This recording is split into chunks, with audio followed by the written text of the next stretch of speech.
Vamos ver o que diz a palavra do Senhor no verso 20. Palavras de Jesus: porque onde estiverem 2 ou 3 reunidos em meu nome, ali estou no meio deles. Nós vamos fazer uma pausa na exposição de Apocalipse, e a semana que vem nós retornaremos e vamos falar da queda do último inimigo de Cristo, a queda do dragão.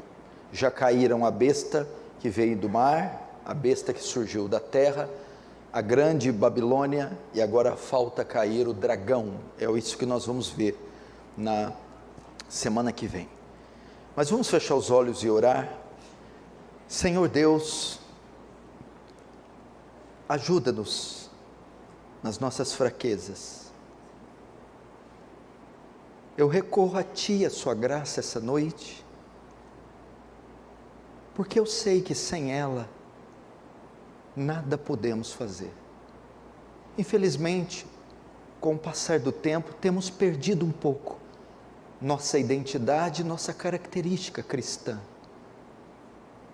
E os cultos e a vida cristã têm se tornado entediante, repetitiva e religiosa. Mas o Deus que aqui está, o Deus que assiste nesse local, é o mesmo ontem, hoje e sempre será. Ó Deus, por favor, eu te imploro, nos dê de novo aquela doçura dos primeiros anos, aquela ternura em te ouvir, em te ver, aquilo que eles chamam de primeiro amor, o encanto com o culto, o encanto com a igreja, o encanto com a escritura, o encanto com o louvor, o encanto com a fé.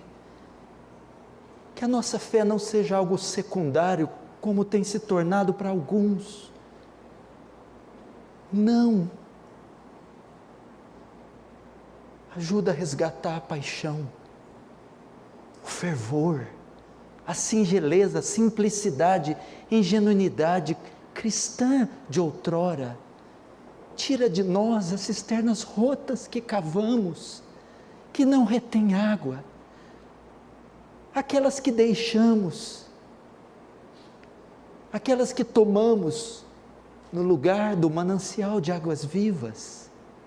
O Senhor, eu não tenho poder para fazer tal coisa, eu não posso ludibriar mentes e corações, eu não posso convencê-los que Tu é o mais formoso entre os milhares, se o Seu Espírito não fizer, que Tu és a pérola de grande valor, que tudo nessa terra, os tesouros, os ofícios, são refúgio, como Paulo diz, pelo conhecimento de Cristo Jesus, nosso Senhor. Oh Deus, nos faz novamente crianças, ingênuas, simples, singelas, despretensiosas, que têm como único objetivo honrar o Salvador. Tira os ídolos do nosso coração e as lealdades que infestam ele. Tire o brilho e o fascínio da feira da vaidade, desse mundo que tanto nos engana. Coloca nossos olhos apenas em Ti. Que Teu reino avance, que o Senhor receba glória para Si e nos conforme a Sua imagem. Em nome de Jesus. Amém.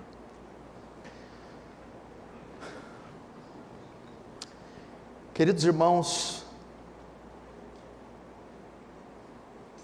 que você não deixe essa chama do seu coração se apagar. Para mim não basta ser só cristão, não basta entrar na roda e cumprir com as demandas da engrenagem, para o vento com isso. Se você é um desses, se arrependa. Nossa fé não é mecânica, nossa fé é viva, ela envolve emoções, sentimentos, o coração, a vontade. Por isso que houve uma repreensão para uma igreja perfeita, a igreja de Éfeso, cujo pastor foi Timóteo, Paulo e João. Mas o Senhor a repreende dizendo: tenho contra ti que deixaste o teu primeiro amor, teu entusiasmo, tua paixão, tua alegria. Meu povo fez duas maldades, disse Jeremias.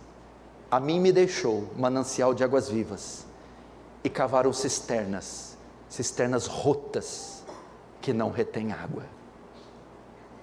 Esse é o tempo das cisternas rotas. Por isso a teologia coach faz tanto sucesso, a prosperidade, as igrejas emergentes, são cisternas rotas. Estão tentando atrair os homens com alternativas extra-bíblicas.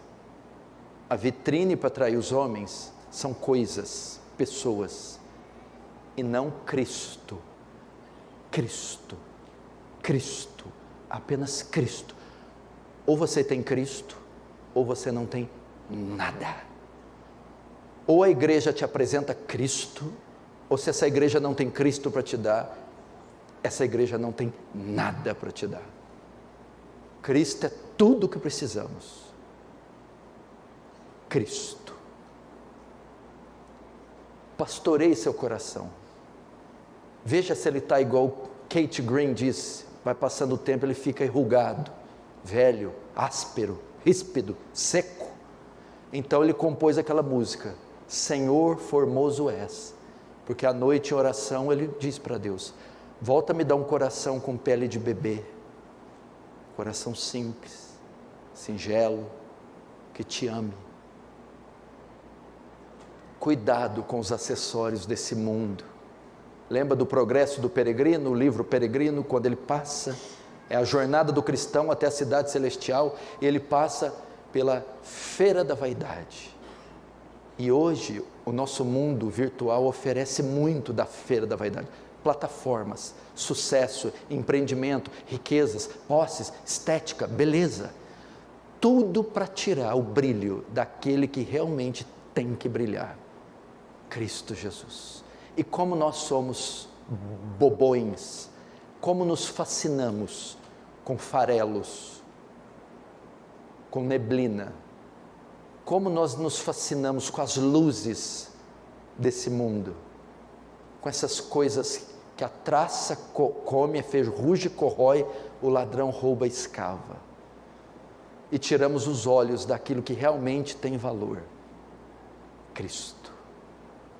Eu não quero passar aqui minha vida na terra como um coadjuvante, uma pedra de tropeço, um figurante, um zero à esquerda da fé. Não, como William Carey dizia, pense coisas grandes, sonhe coisas grandes, faça coisas grandes para Deus. Deixe legados nessa terra, faça alguma coisa, como Susana Wesley, tinha 11 filhos, se trancava no quarto para ficar 1 hora com Deus em oração.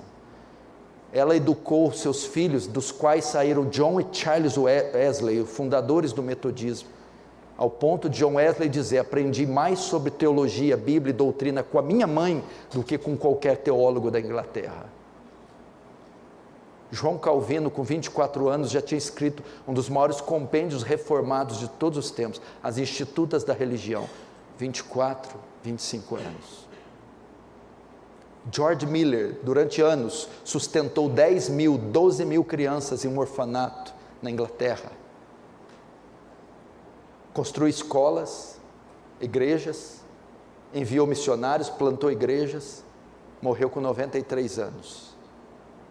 E você? David Brainerd, ele era genro de Jonathan Edwards, foi missionário nos índios silvícolas nos Estados Unidos, morreu com 29 anos, tuberculoso, vomitando pedaços dos seus rins, escreveu um diário que há 300 anos é publicado e lido até hoje. Para mim, é o melhor livro que eu li depois da Bíblia, o Diário de David Brainerd, que influencia milhares de homens e mulheres até hoje, as missões e a oração. Eu aprendi a orar e jejuar com David Brainerd, que se gastou e se deixou gastar nas florestas americanas até morrer com 29 anos. Nossos jovens hoje não sabem nada de Jesus, nada de oração, nada da palavra de Deus, nada. Por isso que tem que exibir filmes para eles, porque senão chama para ficar o dia inteiro aqui orando e jejuando, para ver se vem alguém.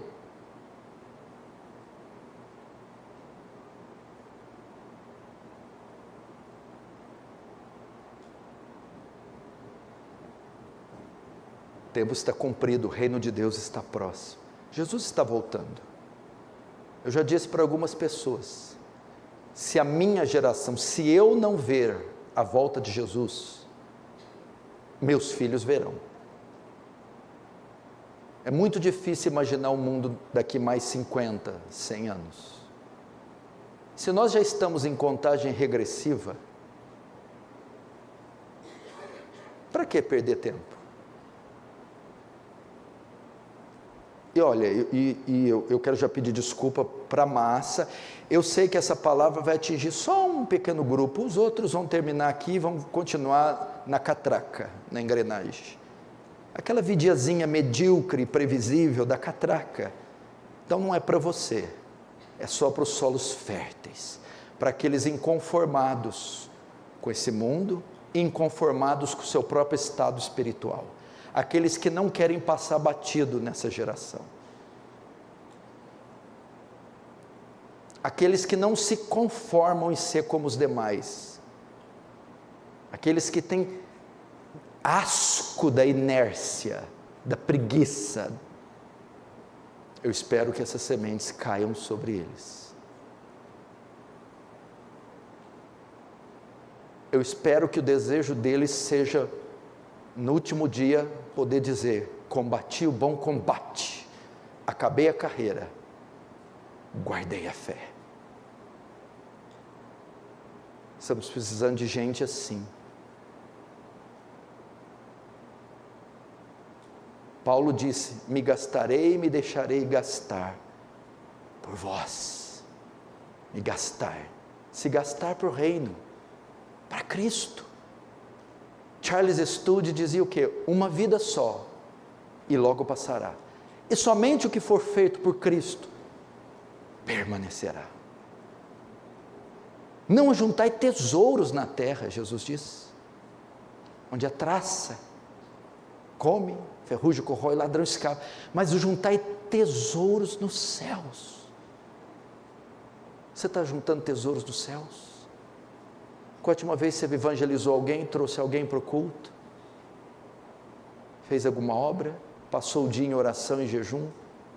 Acordou de madrugada para interceder por algum país, da janela 1040? Doou parte das suas economias para alguma obra missionária? O tempo está passando. Eu lembro quando o Paul Washer esteve aqui conosco na última vez, ele ficou aqui depois da conferência dos Cuns, 2, 3 dias, estávamos com ele, fomos com ele no escritório, fizemos algumas coisas com ele. Então quando estávamos com ele, ficávamos 20, 30 minutos sem fazer nada, ele já se levantava: tem alguma coisa para eu fazer para o reino aí? 20 minutos parado é muita coisa, o que podemos fazer? Visitar alguém, orar, gravar um vídeo, vamos? 20 minutos, é muito desperdício para o reino. Quanta coisa podemos fazer? Será que não é a hora de você sair da zona de conforto, deixar de dar trabalho e vir bater continência para o capitão da sua salvação e perguntar quais são suas ordens? Chega de ser o povo do deserto. Moisés, Moisés, murmuração, queixume. Seja como Josué e Calebe, os que estão à frente. Só apresenta o problema, dor de cabeça, queixa. Não chegou a hora de apresentar soluções, respostas? Pensem nisso, reflitam como vocês têm levado a vida de vocês. Jesus disse: Grande é a seara, e poucos são os ceifeiros. Rogai ao Senhor da seara, que envie ceifeiros, homens aptos, mulheres aptas, para o serviço cristão, para a obra cristã. Reflita, queridos irmãos, Cristo vem, Cristo está às portas. Veja a terra, a Bíblia diz que a terra funcionaria como um embaixador. O que é um embaixador? O que é uma embaixada? Ele vem em nome de outro reino, ele vem em nome de outro governo, ele vem em nome de um rei, de um estadista, e ele vem, anuncia as suas palavras, e ele vai à frente anunciando a vinda desse governante. É isso que o embaixador faz, o embaixador dos Estados Unidos, o embaixador de Israel, ele representa o chefe de Estado e vem anunciar a vinda dele. A Bíblia diz que o mundo, a terra, funcionaria como embaixador de Cristo. Os terremotos e furacões, enchentes, falência no sistema econômico, falência religiosa, seria como um embaixador anunciando a chegada do seu rei, a vinda do seu rei. E o mundo tem anunciado, tem tocado as trombetas. Olhe para o cenário religioso, político, cultural, geográfico. Veja, são sinais, são trombetas anunciando a volta do Senhor e Salvador, Jesus Cristo. Para que ninguém diga que foi pego de surpresa, para que ninguém diga que não sabia. Vejam só esses sinais. Portanto, vigiai, o Senhor diz, está em alerta, apercebidos, acordados.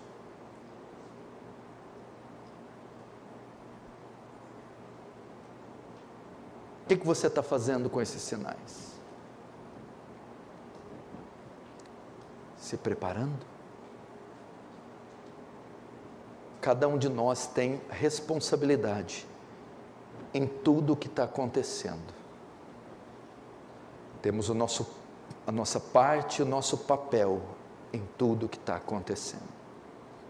E eu estou aqui como um profeta, anunciando a você, clamando você que acorde e que viva a vida que Ele determinou que você vivesse. Ande de acordo com a luz que você recebeu, o conhecimento que você recebeu, a igreja que você está. Ande de acordo com estas verdades.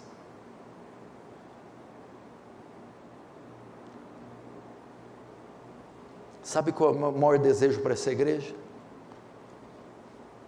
É talvez aquilo que a igreja brasileira, ou o Brasil, mais necessita: um avivamento. Conversando com colegas pastores, teólogos, eles avaliando o cenário político, social, cultural, econômico do Brasil, todos eles são unânimes em dizer: eu não vejo outra saída para esse Brasil senão um avivamento.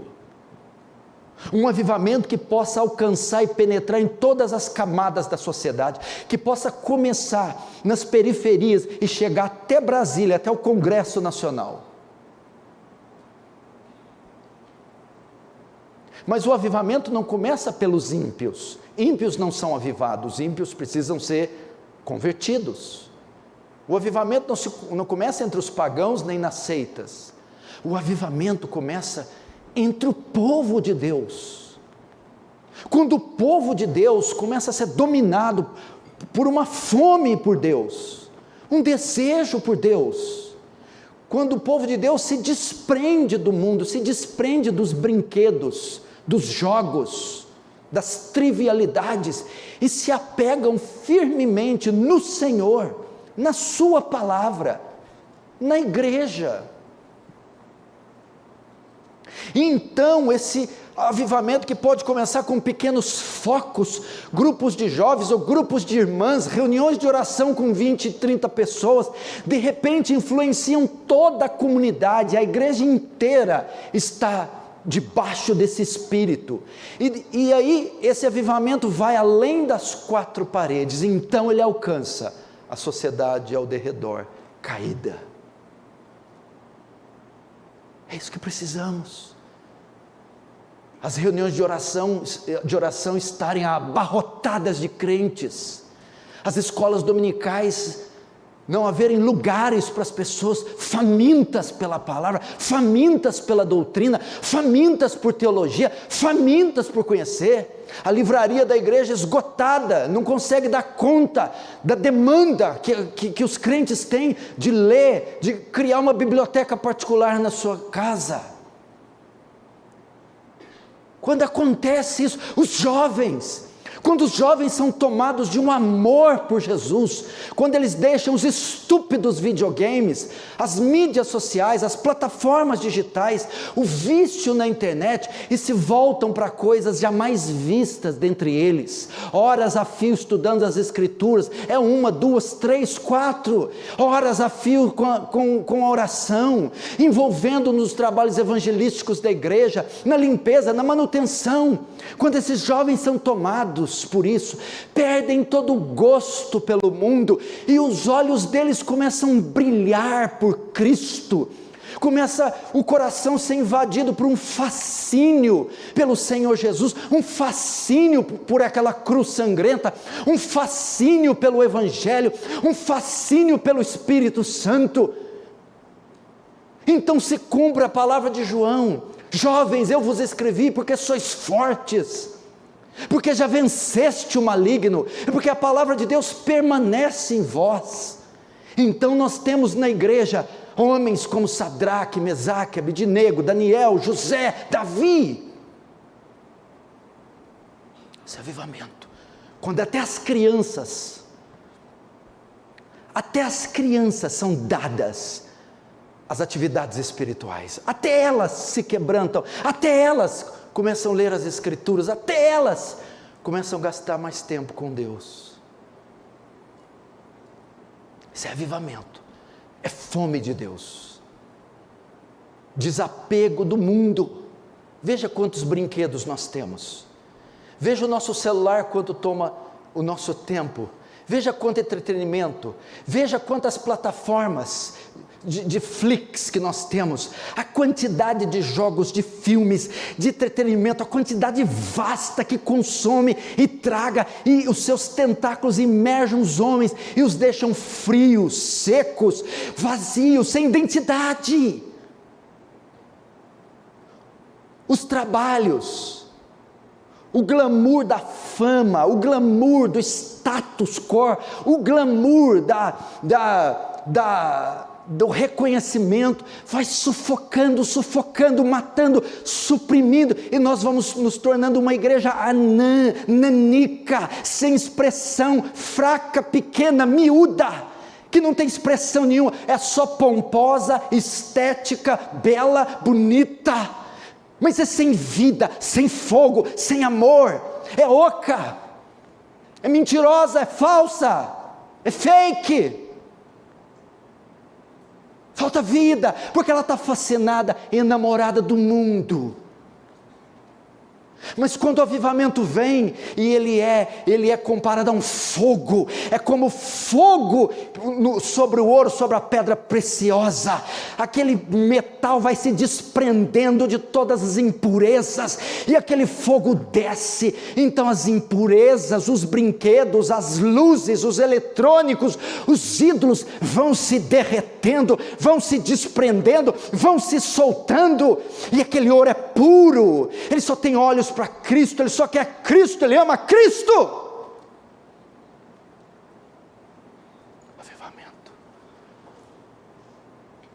Agora já temos uma prova que nós não temos né? Porque nós estamos grudados nos metais. Já temos uma prova e não temos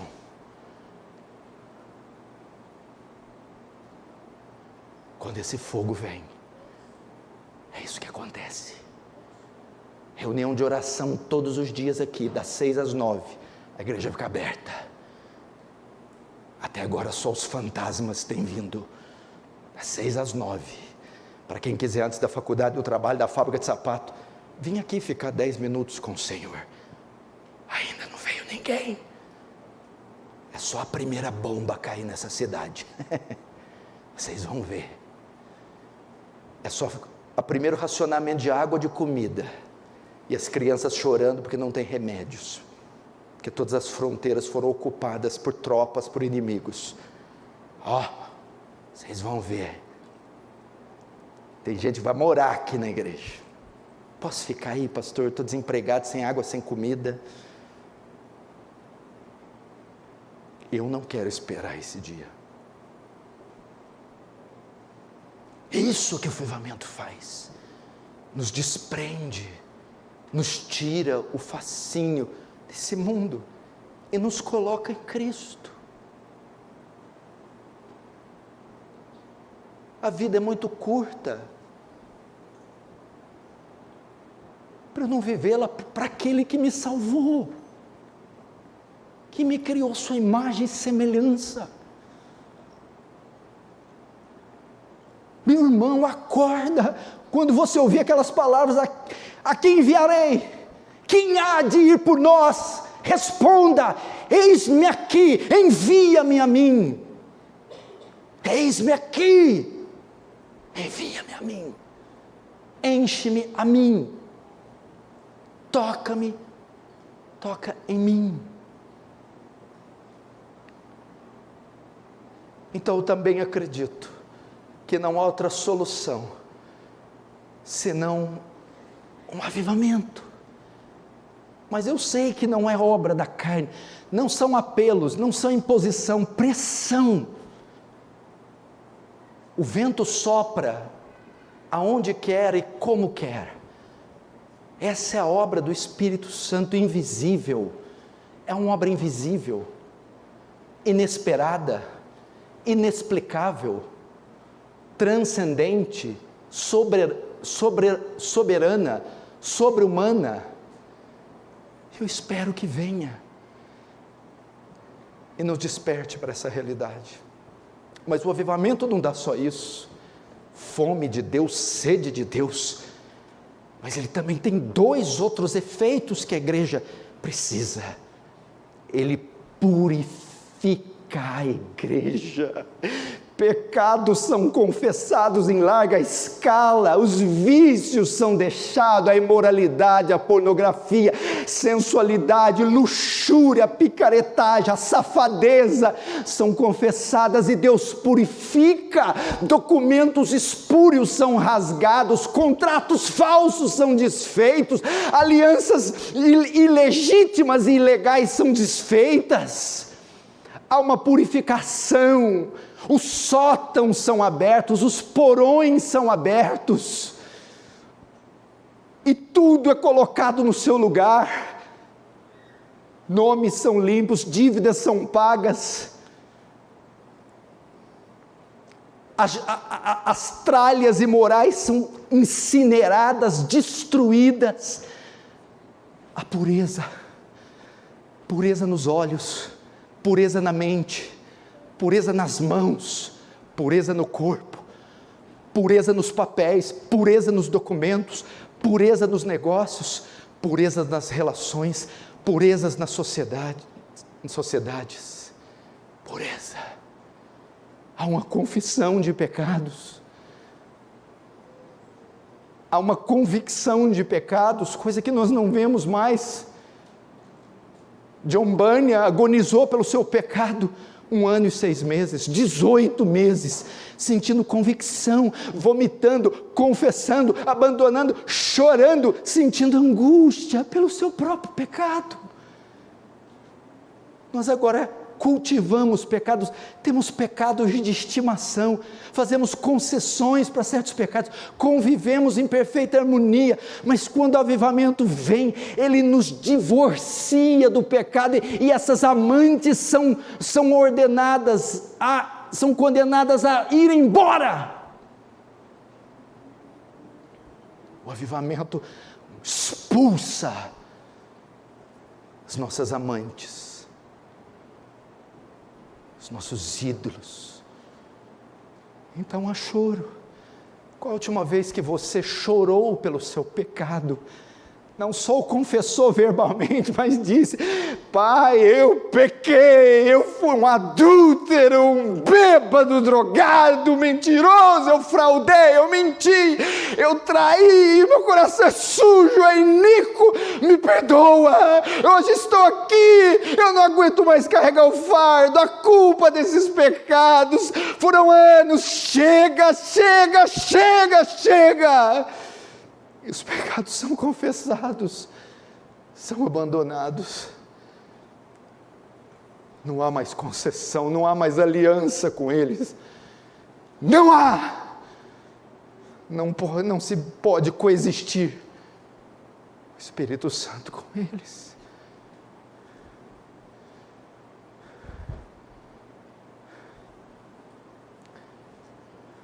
Pecados.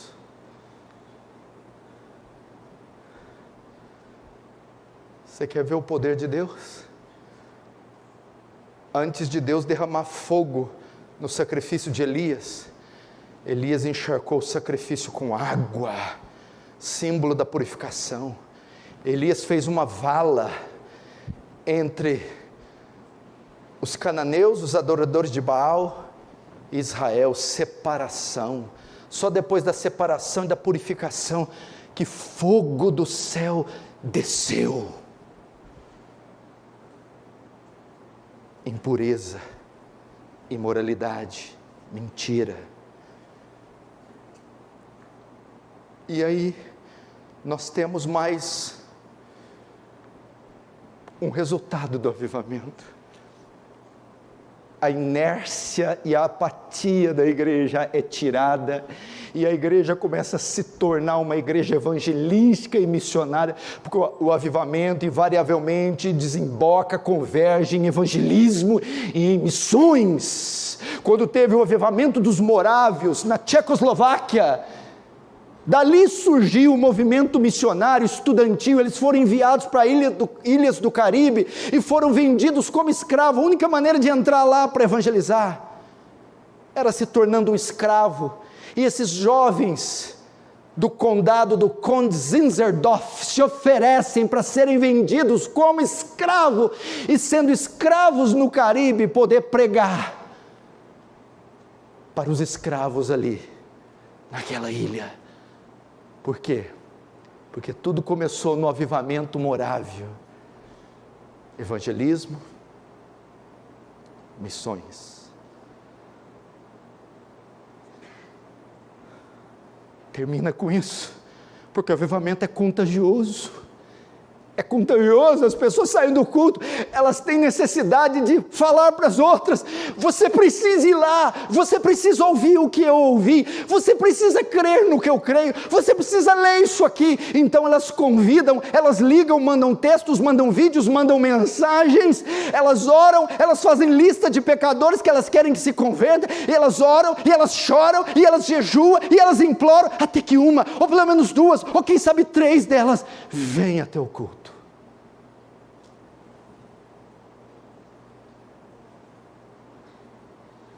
Avivamento termina em evangelismo.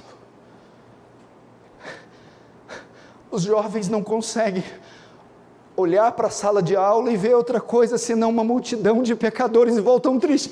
Mamãe, o que foi? Aconteceu algo? A professora danou com você? Não. Você tirou nota ruim na prova? Não. O que foi? A minha classe está perdida. A minha escola está perdida.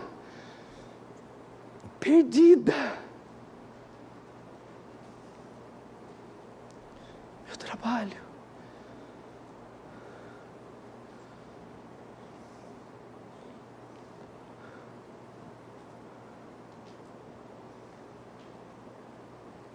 É disso que nós estamos precisando.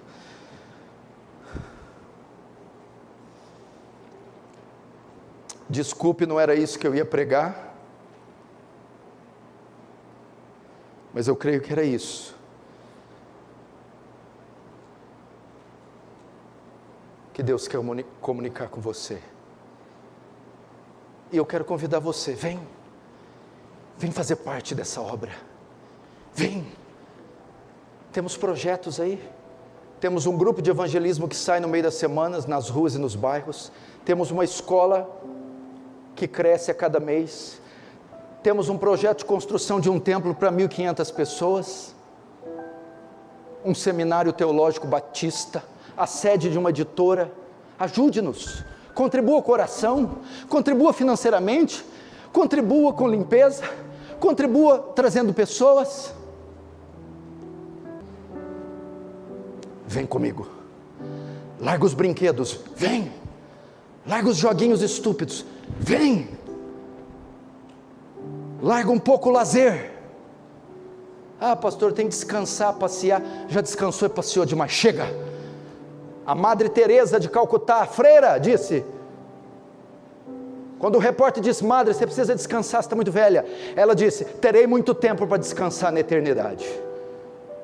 Uma pagã dizendo isso, terei muito tempo para descansar na eternidade. Vem, jovens, se alistem, jovens, falem como Robert Moore McCheyne, jovens, o jovem que não era como os demais. Diga, eu não quero ser como os demais, eu me recuso a ser como os demais, eu não quero ser como os demais, pastor. Anciãos, idosos, senhoras, senhores, faça grupos de oração na sua casa, compre o Mapa Mundi e interceda pelos países desse mundo.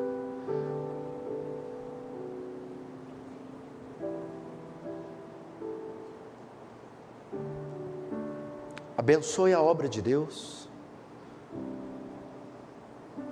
O que você acha da gente começar agora?